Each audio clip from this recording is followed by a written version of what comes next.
Free spirit or not, you have to meet deadlines.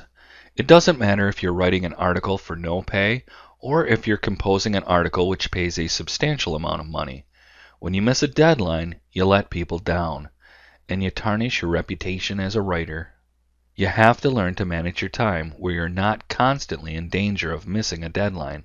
This means that if you have small children, you certainly shouldn't wait until the night before a deadline to hunker down and get a big project done, because you never really know when a small child might feel ill at night and need your attention.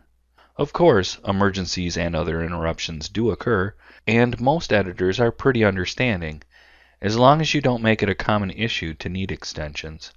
You can avoid most needs for deadline extensions as long as you work with a consistent schedule and don't leave things for the last minute. If you have visions of lazily composing profound poetry by the fireplace and then getting the poetry to your editor when you feel that it's ready, then you may want to hold on to your day job until you manage to find an editor who is willing to wait as long as it takes for your next masterpiece. Here's a heads up, that's probably not going to happen. Writing is certainly a creative occupation, but that doesn't mean that you don't need to adhere to deadlines. Here's a tip from my own experience. I started writing when my children were 2 years old and 5 months old, respectively. Of course, this often resulted in me finding myself faced with an impending deadline, a baby who wouldn't sleep, and a toddler who had tendencies toward night terrors.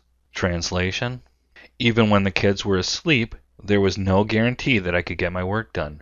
After 2 or 3 of these all-nighters to meet deadlines, I realized that I simply had to work smarter. I found a way to write during the day, and as I wrote more, I also got a little more efficient. Trust yourself to eventually find a writing groove which allows you to meet your deadlines, but in the meantime, you need to work hard at meeting every single deadline that you have.